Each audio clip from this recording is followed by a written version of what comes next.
your hands with me. Everybody sing.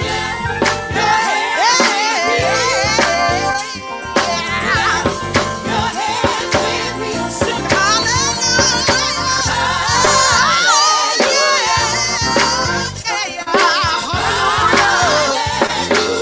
Sing hallelujah. We bless you. We love you. We praise you. We give you glory. One Lord, yeah. One Lord, one faith. We come.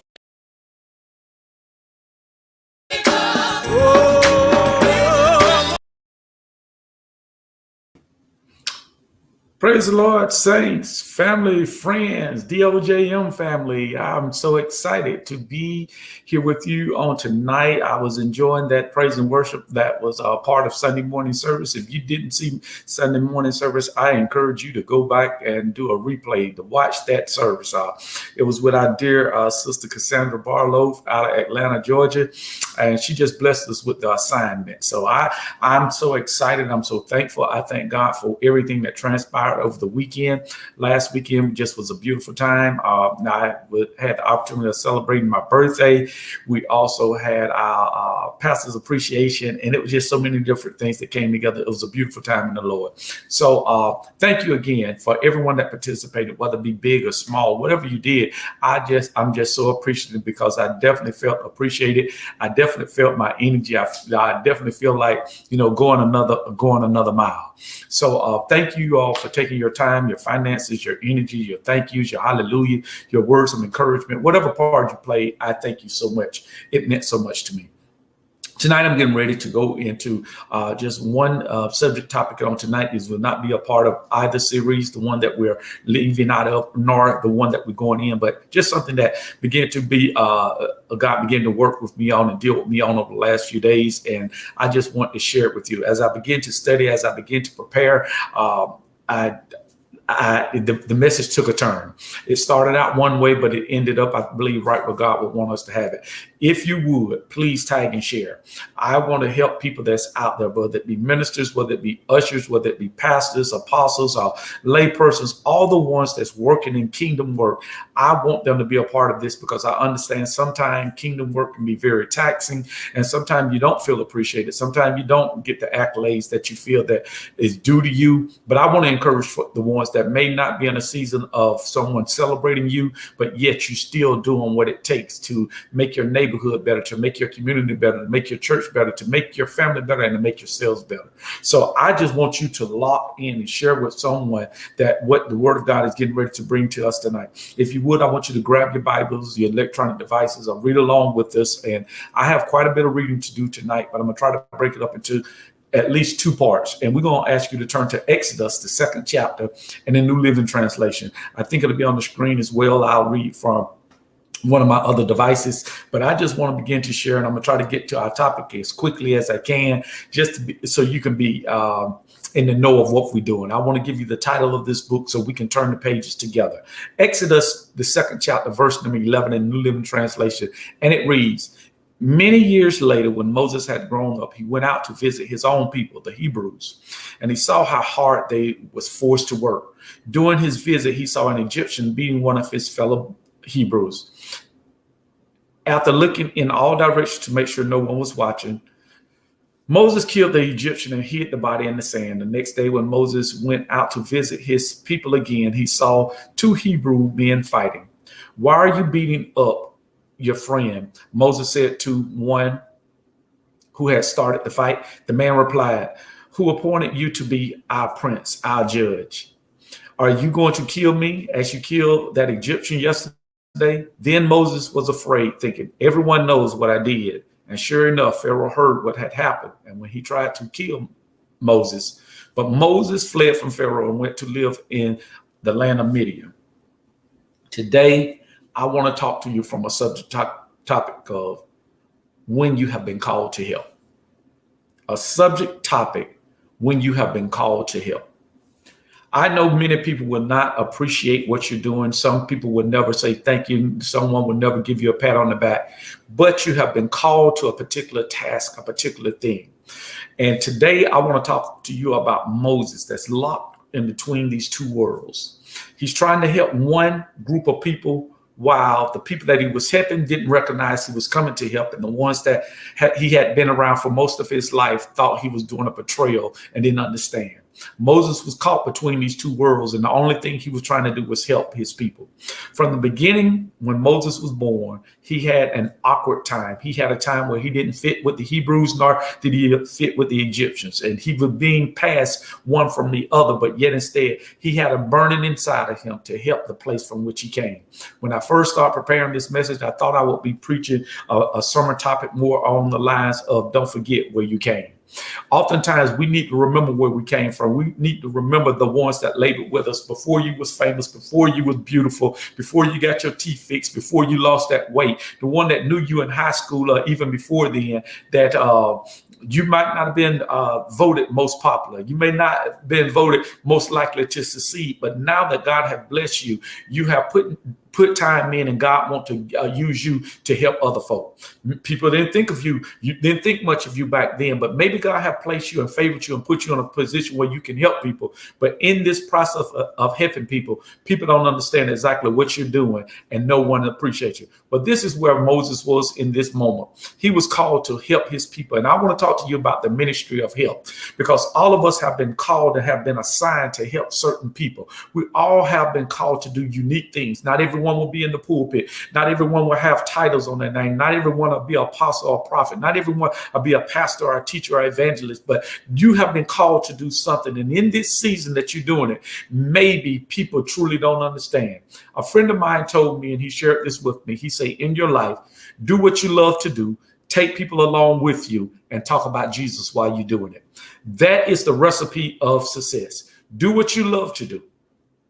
Take others with you and talk about Jesus while you're doing it. Well, in our ministry of help, that's what we're doing. We're not just talking, doing these great and fabulous things, but whatever God have called you to do, whether it's baked cakes or baked pies, whether it's the boiled peanuts, whether it's to work in a machine shop, whether it's to teach school, whatever you do it with everything in you, and take others along with you. And guess what? As you take others along with you, talk about Jesus, because we are here. We are positioned as Christians to help other people. We are to help others get to a better place in their life. And oftentimes when you're doing it, people won't appreciate you. You'll be misunderstood. People don't understand where you're coming from. They think you're trying to bring some attention to yourself. They think that you're trying to be too much, so such and much. But all you're doing at the end of the day is trying to help people. I want to give you the definition, and only one definition tonight, and that's the definition of help. Help is defined as make it easier for someone to do something by offering one services or resources. That's what we have been called to do as Christians, to make it easier for someone to do something by offering one services or resources. I'm here to help my brother. I'm here to help my sister. And sometimes help don't necessarily seem like help because we're not getting what we want. But oftentimes this is where we give what is needed. Sometimes you may want someone to give you something. You may want them to agree with you, but it's not the best thing for you. So help is not necessarily giving you what you want, but it's me giving you what you need. Even if you don't understand it, even if you don't appreciate it in this moment, my mission has been called to help. Each morning when I wake up, I have things on my agenda. There's things that I would like to do. There's some things that I may want to go to the gym. I may want to have some relaxing time. I may have things that I want to do. I may study, may have meetings or whatever it is. But at the end of the day, and I guess in this case, it'll be at the beginning of the day, I oftentimes pray, if not every day, trying to figure out how can I help someone.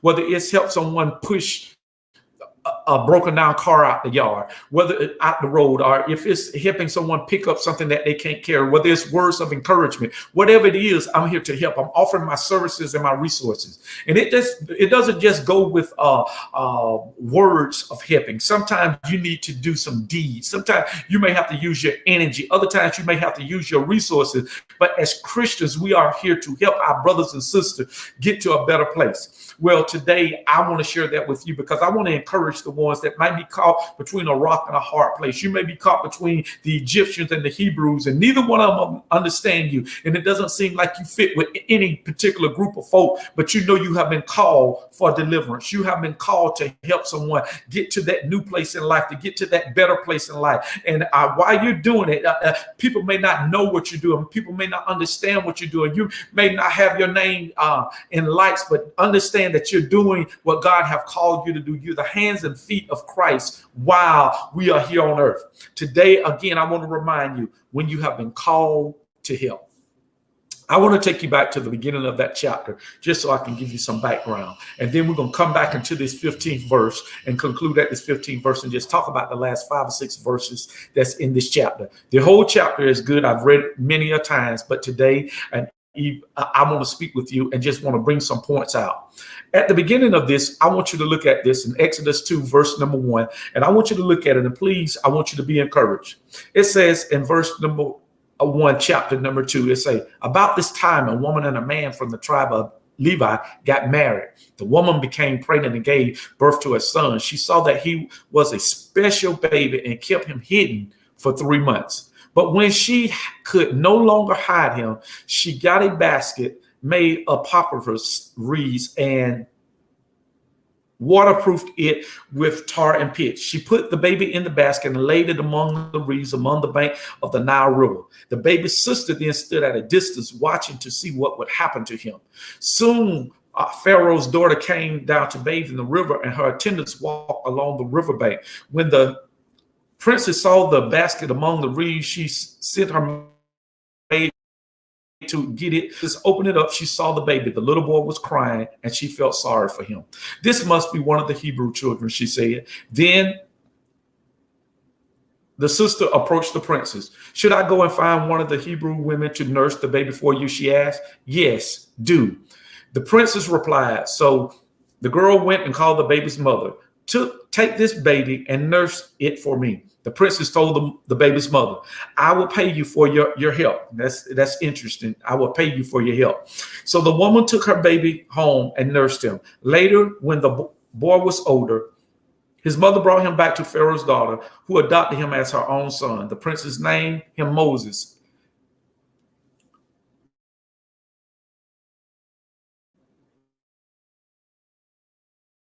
I'm going to start, and I want to bring this together. We read the middle portion of this story in the beginning, where Moses was caught between two worlds. He was caught between his biological family and his adopted family. The people that he grew and shared the same blood with, and the ones that taught him how to live in a king's house. Although he was from two different worlds, neither one of these worlds would completely accept him, because he was too much of one thing and not enough of the other, and vice versa. You may feel like that as well in your family. You may feel like that in your church, that you're so much of one thing that you can't be the other, but you're not enough of the other thing, so you can't be in it. So it almost puts you in a place where it's no one that truly gets you. No one truly understands you. And while no one gets you and no one truly understands you, now God called you to help. Well, that's what happened. Moses was caught between these two worlds, and while he saw his people being oppressed and beaten, he stood up and fought the very country that had taught him so much. They wasn't pleased because it felt like betrayal, and the other ones didn't see that he was trying to help them, and began to basically throw him under the bus and say, you're going to kill us like you did the Egyptian on yesterday, not understanding that he was trying to protect them from the Egyptian, not understanding that he was trying to fight a cause for them, because oftentimes when you're oppressed, you don't even understand the oppressor that's oppressing you. But someone from the outside can see that things are off, and someone from the outside can see that there's a better way. Someone from the outside can see that it's a better life ahead of you, and they're fighting for you. And the very person that may be fighting for you may be the person that you might be fighting against. I don't know if this is making sense to anyone, but I just want to share today. My wife and I, we're out of town, and we're in Cincinnati, Ohio.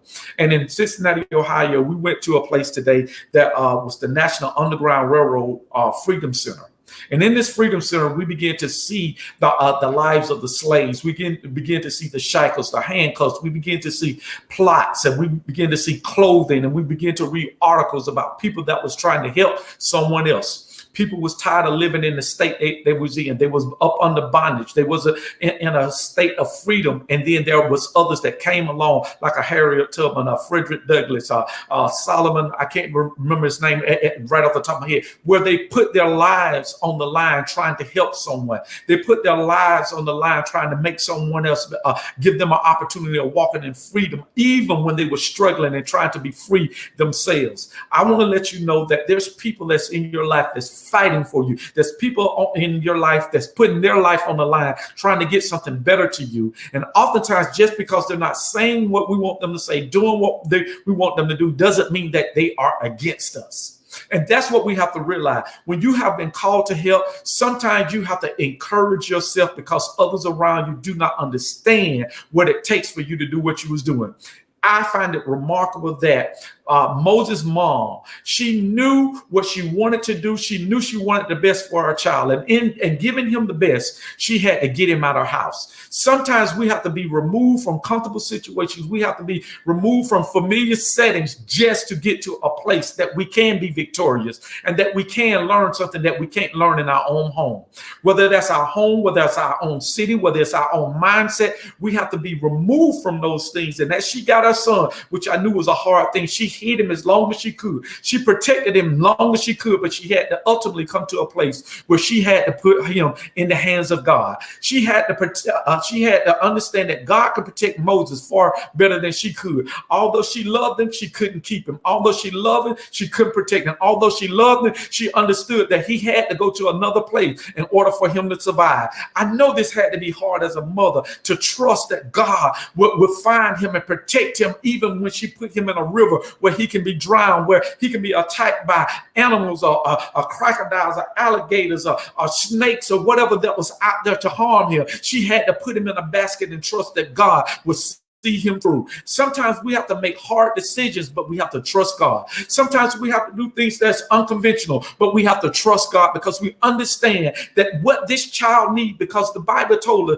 that he was a special child. He wasn't like any and every other child. And in that moment, she had to trust God more than she could trust her hand. She had to trust God more than she could trust her intellect. As she put him in the basket and pushed him in the Nile River, his sister began to look from afar off. And as she began to look from afar off, she saw that the Pharaoh's daughter was down there bathing, and Pharaoh's daughter spotted this child that was in this basket and had her attendant to bring her. And I'm going to tell you, God have a way of doing things here, because we found it so remarkable that her attendant brought it to him and said, do we need to go get one of the Hebrew women?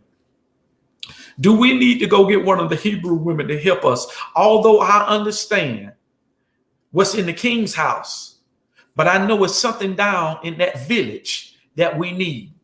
This is a point for you to understand, no matter how high you get, there's still something down in the village. There's something still down in the valley low that can help you along your journey.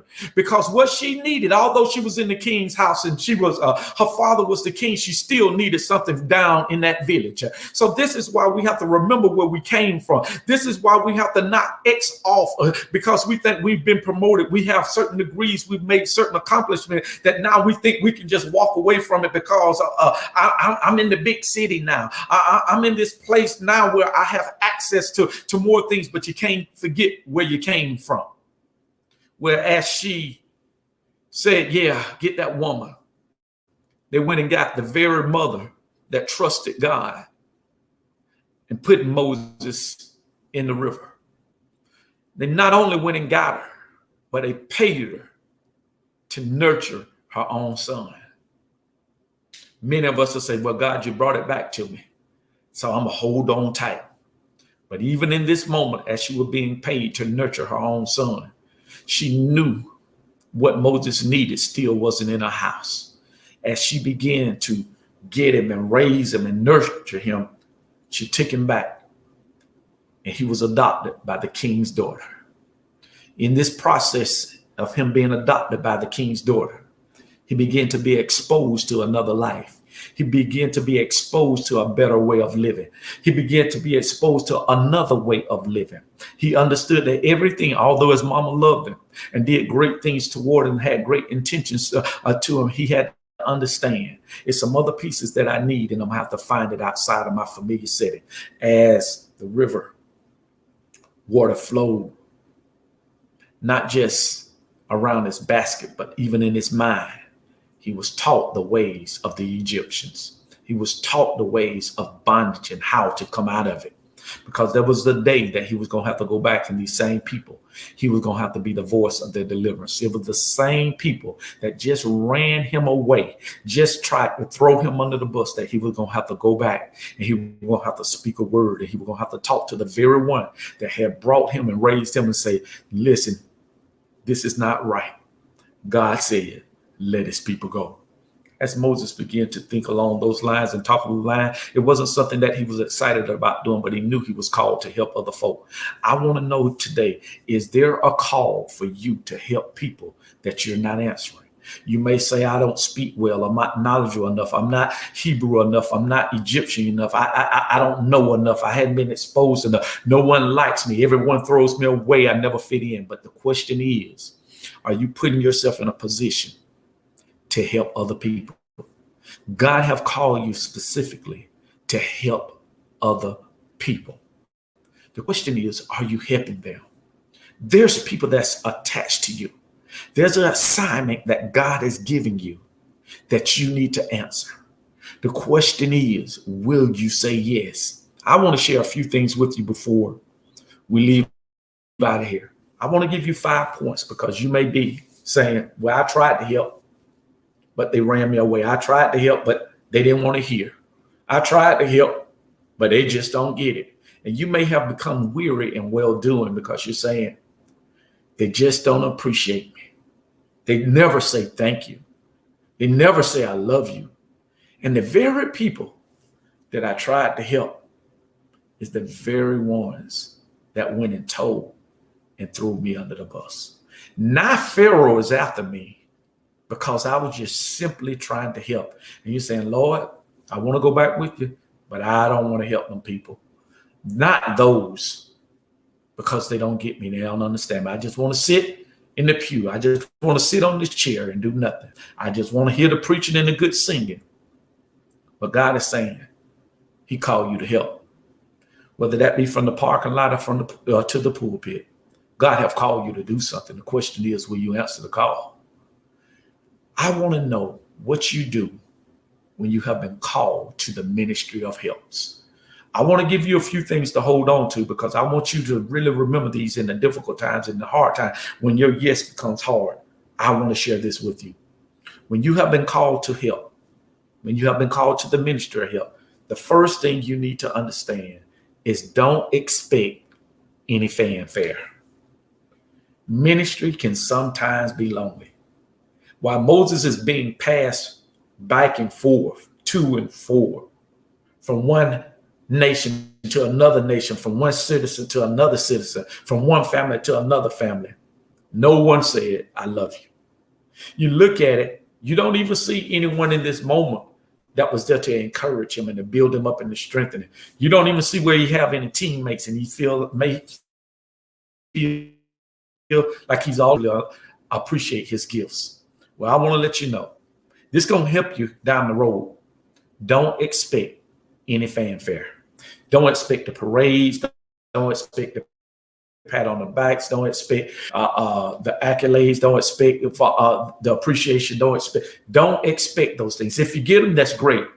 But if you don't let it hinder you from helping. Number 2, don't expect it to be easy. I heard a comment some months back, and I've heard it in time before. I think originally some form of it was from Shakespeare's writing. And it said, heavy is the crown, heavy is the head that wears the crown. Don't expect it to be easy. If you got on a crown, expect your head to be a little bit heavier. Expect that you have to carry things that other folks don't carry. Don't expect it to be easy, because too much is given, much is required. Again, remember, heavy is the head that carries the crown. If people love you, if people giving accolades, if it seems like you the first, it seems like you highly favored, but guess what? It's other things that come with it. And so don't expect when you help someone that it's going to be easy. When you put yourself on the line for someone else, don't expect it to be easy. Number 3, don't expect to be understood. They don't understand what you're doing. You are odd. It is just what it is. The Hebrews nor the Egyptians truly understand you, appreciate you, understand your message, understand your mission. So stop trying to get under people to understand why you move the way you move, why you act the way you act, why you carry yourself the way you carry yourself. Just go ahead on and make up in your mind that you are peculiar, that you are uniquely made, that you have your own DNA that no one else matches. Now, guess what? Before you nor after you, you are it. Don't try to make people understand why you are the way you are. God made you a certain way, and God's not trying to change us. He's trying to make us a better version of who he's created us to be. Great deliverance comes from great sacrifice. Great deliverance comes from great sacrifice. We see what Moses had to sacrifice. He had to sacrifice relationships. He had to sacrifice family. But guess what? It was great deliverance on him of this. When people didn't appreciate him and people didn't love him, but he kept on going. Even when he had to fight his own self-esteem issues, when he had to deal with not being accepted, not being loved, and not being appreciated, he had to make a sacrifice. But the sacrifice wasn't without purpose. The sacrifice came that millions might be delivered. You never know who's going to be delivered by your sacrifice. By you making the sacrifice, by you practicing, by you keeping your mouth closed, by you not murmuring and complaining, you never know who's going to be delivered. You never know who's going to attach their life unto you, that you may pull or drag them out of place, that they will not ever prosper. They will never be freedom. They'll never walk in freedom. They'll never be able to walk without shame. You never know who's attached to your sacrifice. So while you sacrifice and understand that, guess what? Great deliverance comes from it. I want you to understand the cost of ministry. The cost of ministry is very expensive. Sometimes it's from your pocket, but other times it's from you. It's when you have sleepless nights. It's when you get up early and stay up late. It's when there is no pay, but yet you keep doing what God says do. Ministry costs. Do not get confused about a day of appreciation. Do not get confused about a parking space. Do not get confused because you get to skip in line and may be the first one served, because it's so much more go with those positions that people do not see and that people don't understand. You may be in that situation right now, but I want to tell you, with your great sacrifice will come great deliverance. My last point, through all of this, know that God sees it all and has a plan for your life. If people don't see it, if people don't appreciate it, if people don't embrace you, if people don't invite you to the party, don't lose your mind. Do not lose your cool. Know that God sees it all and he has a plan for your life. I want to encourage you today that God sees and God will reward. God will reward. Moses got his family through this particular time because of his service to other people. His belonging didn't come from either nation. His belonging came from God. 2 points, and I'm leaving. Appreciation from people, you will be forever and always disappointed. Because even when they give you certain things, It may be a long time before they appreciate you again. This is no reflection on the weekend because I felt so loved. I felt so appreciated. But I understand it's a long road. It'll be 364 days before that moment happens again. And in the meantime, I have to understand and be encouraged to understand I'm here to help people, not to get applause. I appreciate it. It was very humbling. This weekend, if I walked away with one thing, it's I want to serve you better. I was so humble at what transpired and what happened. It gave me the strength to run on. It gave me an inside look. People that's looking to me for help, and I need to do that very thing. Not get weary in well doing, but in due season we'll reap if we faint not. Through all your working, through all your anxieties, through all your hurt, through all your frustration, through all your disappointment, but not being appreciated, I want you to understand and remember this. Know why you are doing what you're doing. We're doing it because we are here to be the hand and feet of our risen Savior. I want to tell you to be encouraged. When nothing else and you don't understand anything else, when you have been called to help, understand that sometimes you'll have to walk and travel that road alone. But God sees and God will reward. Those things that we've been praying for personally, privately, God says he will reward us openly. Be encouraged for every one of you, no matter what level you serve on, no matter what capacity you serve on, to keep on serving and helping others. That's how we are known. The love we make one to another. Be encouraged is my prayer. May God bless you and may God keep you. Be strong.